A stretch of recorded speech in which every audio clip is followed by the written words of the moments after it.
നമസ്കാരം. വേദാംഗ ജ്യോതിഷത്തിലെ അമൂല്യമായ അറിവുകളും ആധ്യാത്മിക ജ്ഞാന ഉപദേശങ്ങളും പകർന്നു തരുന്ന പ്രശാന്തം ആസ്ട്രോ ചാനലിലേക്ക് ഏവർക്കും സ്വാഗതം. ഈ ചാനൽ ഇതുവരെയും സബ്സ്ക്രൈബ് ചെയ്യാത്തവർ ഇപ്പോൾ തന്നെ സബ്സ്ക്രൈബ് ചെയ്യുക. നോട്ടിഫിക്കേഷൻ ലഭിക്കുന്നതിനായി ബെൽ ബട്ടൺ അമർത്തുമല്ലോ. ഒപ്പം ചാനൽ ലൈക്ക് ചെയ്യുക, ഷെയർ ചെയ്യുക, കമൻറ്റ് ചെയ്യുക. കൊല്ലവർഷം 1199 എടവ സംക്രമം ആയില്യം നക്ഷത്രത്തിലാണ്.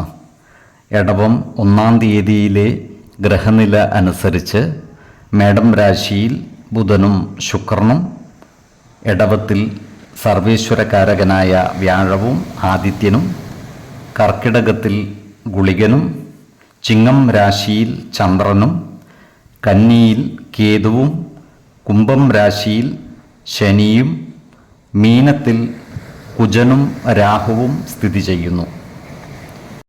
പൂയം നക്ഷത്രത്തിൽ ജനിച്ചവർക്ക് എടവമാസം പൊതുവെ ഗുണഫലങ്ങൾ കൂടിയിരിക്കും. ഈ നക്ഷത്രക്കാർക്ക് കർമ്മ മേഖലയിൽ കാര്യങ്ങൾ അനുകൂലമായിരിക്കും.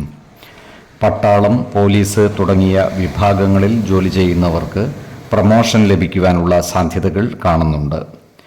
കൃത്യനിഷ്ഠതയും അച്ചടക്കവും നിലനിർത്തി പ്രവർത്തിക്കുവാൻ പരമാവധി പരിശ്രമിക്കേണ്ടതുമാണ്. ജോലിസ്ഥലത്ത് സഹപ്രവർത്തകരോടും മേലധികാരികളോടും നല്ല രീതിയിൽ പെരുമാറുകയും എല്ലാവരുടെയും ഇഷ്ടം നേടിയെടുക്കുവാൻ പരിശ്രമിക്കുകയും വേണം. ജോലിസ്ഥലത്തുള്ള അനാവശ്യ ഇടപെടലുകളും ഭാഷണങ്ങളും ഒഴിവാക്കി മുന്നോട്ട് നീങ്ങേണ്ടതുമാണ്. ഇടപെടുന്ന എല്ലാ മേഖലകളിലും അനുരഞ്ജനത്തിൻ്റെ പാത സ്വീകരിക്കുകയും എല്ലാവരെയും കോർത്തിണക്കി മുന്നോട്ട് നീങ്ങുവാൻ പരിശ്രമിക്കുകയും വേണം. അതുപോലെ പ്രമാണങ്ങളിലും മറ്റു രേഖകളിലും ഒപ്പുവെക്കുമ്പോൾ അതീവ ശ്രദ്ധ പുലർത്തുന്നത് ഗുണകരമായിരിക്കും. പ്രമാണങ്ങളുടെ നിയമ സാധുതകളും മറ്റും മനസ്സിലാക്കി കൈകാര്യം ചെയ്യേണ്ടതുമാണ്. വേണ്ടി വന്നാൽ ഒരു നിയമജ്ഞനിൽ നിന്നും നിയമ ഉപദേശം തേടുന്നതും ഗുണകരമായിരിക്കും. ഇവർ വാഹനങ്ങളുടെ ക്രയവിക്രയം നടത്തുവാനുള്ള സാധ്യതകൾ കാണുന്നുണ്ട്. ഇത്തരം ഇടപാടുകളിലൂടെ സാമ്പത്തിക നേട്ടം വന്നു ചേരുവാനുള്ള സാധ്യതകളും കാണുന്നുണ്ട്. ഈ നക്ഷത്രക്കാർക്ക് ധാരാളം പണം കൈകാര്യം ചെയ്യുവാനുള്ള അവസരം ഒത്തുവരുന്നതുമാണ്. എന്നാൽ സാമ്പത്തിക കാര്യങ്ങൾ കൈകാര്യം ചെയ്യുമ്പോൾ ജാഗ്രത പാലിക്കേണ്ടതുമാണ്.